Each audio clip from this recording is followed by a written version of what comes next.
जीवानं केलं, त्या पवित्र मुखामध्ये जर त्याच्या जर देवाचं नाव आलं, तेवढं मी इथून मागच्या जन्मातलं पाप शिल्लक राहिले, त्या सगळ्या पापाची होळी करण्याची ताकद म्हणजे भगवंताच्या वचनामध्ये. सगळं पाप देव नाहीसं करून टाकते. जातील लयाचे क्षण मात्री, एका सेकंदात देव सगळं पाप घालिते, सगळ्या पापाची राख रांगोळी करून टाकते. एवढं सामर्थ्य देवाच्या नावाचं. म्हणजे कसं जाते म्हणजे बाप ऐका, जसं एखादा मोठा आगी धाना धाना धाना धाना पेटावा आणि पेटलेल्या आगीत वाळलेलं गवत फेकून द्यावं. जेवढा वेळ म्हणजे ते गवत जळायला लागते, तेवढाच वेळ माणसाचं पाप जळायला लागते. ऊन अग्नी वेळे समरस झाले, ऐसे नामे केले जपता हरी. एकदा देवाचं नाव घ्या म्हणजे सगळं देव तुमचं पाप घालून टाकते. एवढ्यावर म्हणजे देव थांबत नाही. पाप तर जाते, पाप तर जळतेच, पण त्याचं नाव घेतल्यानंतर भूतस्थाला हवे. त्याचं नाव घेतल्यानंतर मोठ्याच्या मोठ्या बाधा सुद्धा नाही. शेवटच्या एवढं सामर्थ्य, सगळ्यात जास्त सामर्थ्यवान ज्ञानोबाला समजाय. ज्ञानोबाला म्हणजे ज्ञानदेव म्हणे हरी माझा समर्थ. वेदाला बी त्याचं वर्णन करता आलं नाही आणि उपनिषदाला बी त्याचं वर्णन करता आलं नाही. आता सगळ्यात सामर्थ्यवान जर कोण असेल तर तो पंढरपुरातला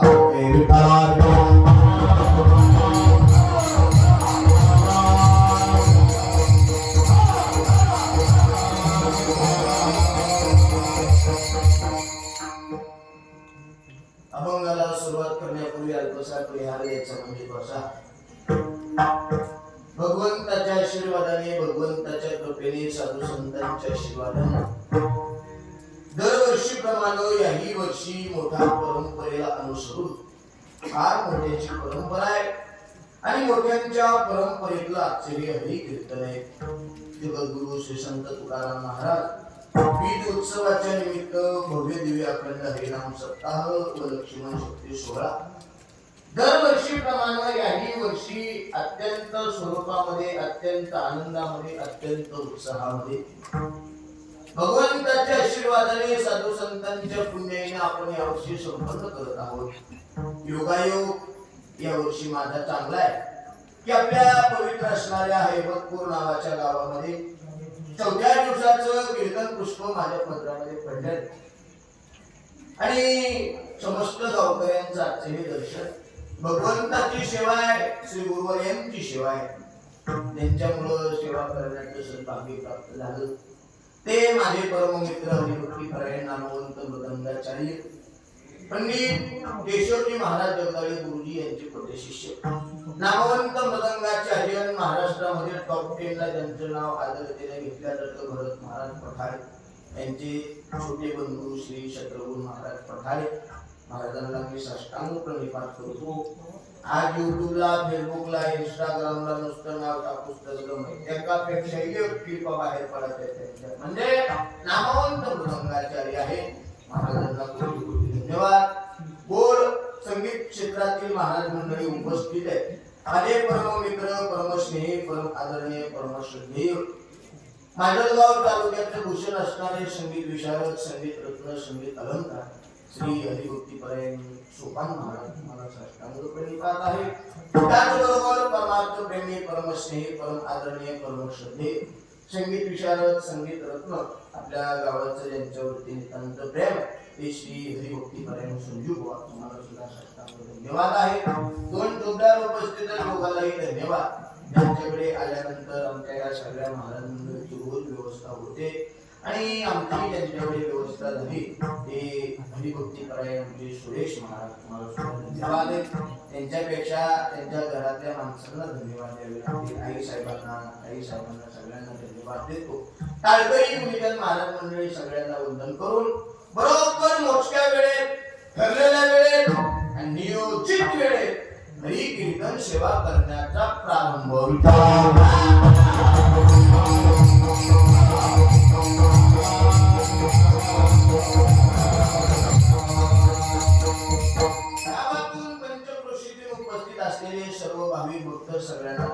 देतो.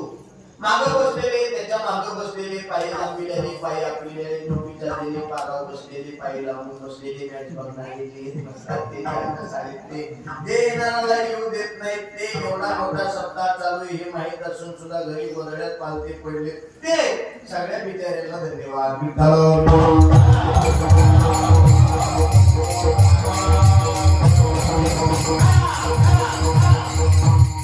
नामसप्ताह करायचं म्हणजे एकट्या दुसऱ्याचं कुणाचं काम नाही. नामसप्ताह करायचं म्हणतो अख्ख्या गावाने एकत्र यावं लागतंय. कोण कोणत्या जातीचा, कोण कोणत्या पंथाचा, कोण त्याचं कुल काय, त्याची जात काय, त्याचा धर्म काय, हे संप्रदाय बघितल्या जात नाही.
तू सारखं सारखं दाबी सगळं गीत करे, तू सारखं दौडू नको, सारखं दौडीला खापले निघत असत.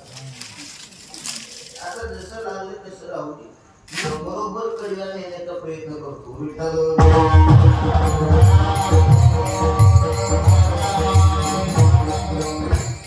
नामसप्ताह करायचं म्हणजे एकट्या दुसऱ्याचं कुणाचं काम नाही.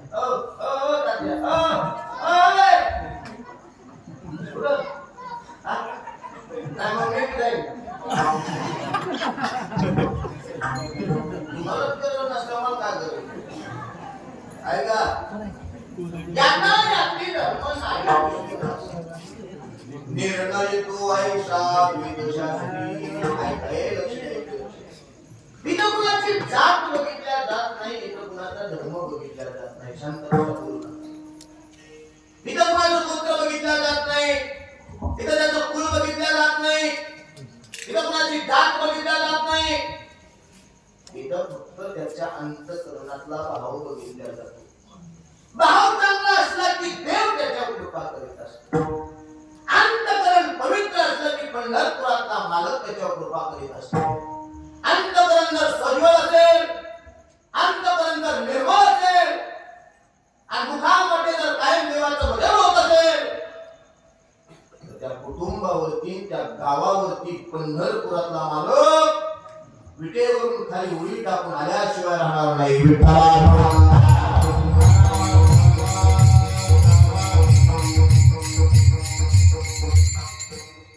सामर्थ्य म्हणजे माणसाकडे, पण माणसं देवाचं भजन करायला तयार नाही. ज्याने ज्याने देवाचं भजन केलं त्याचा त्याचा उद्धार पंढरपुरातल्या मालकाने केला. आजपर्यंतची यादी, आजपर्यंतचा इतिहास आहे. ज्या ज्या पापी लोकांनी देवाचं भजन केलं त्या त्या पापी लोकांचा उद्धार करण्याचं काम या भजनानं केलेलं. किती पापी लोक होऊन गेले. जशी पुण्यवान लोकांची यादी आहे तशी संप्रदायात पापी लोकांची सुद्धा यादी आहे. पापी लोक यादी, पापी लोकांची सुद्धा, ज्यांनी ज्यांनी पाप केलंय, कुणाचं पाप जास्त झालेलं आहे त्याचं सुद्धा नाव संप्रदायात आहे. कुणाचं पाप कमी झालेलं आहे त्याचं सुद्धा नाव संप्रदायात आहे. आणि कोण जास्त पुण्यवान आहे त्याचं सुद्धा नाव त्याचं सुद्धा नाव यादीत. चांगल्या लोकांची बी यादी आहे आणि पापी लोकांची बी यादी. यादी म्हणजे हा काही गादी नाही, यादी गादी नाही, यादी. चांगल्या लोकांची बी यादीच आहे आणि पापी लोकांची सुद्धा यादीच आहे. पण आहे का, चांगलं कशामुळे झालं?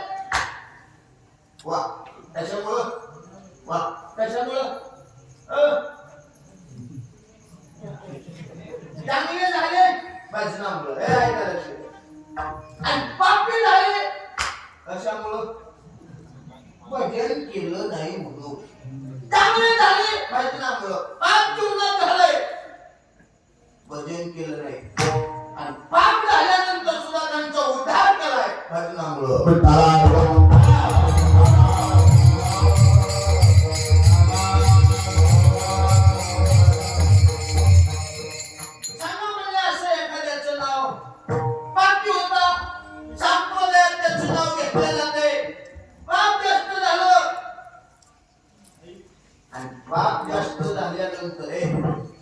पाप जास्त झाल्यानंतर देवाचं भजन कधी केलं आणि त्याचं पाप गेलं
कुणाचं नाव समोर आलं चांगले बरे नाही तर काही काही गावात जावं आपण पुढं बसलेले विचारावं कामाचा नाही पुढे विचारण्यात सुद्धा चांगले कुणाचं नाव आलं समोर बोला सगळे बोला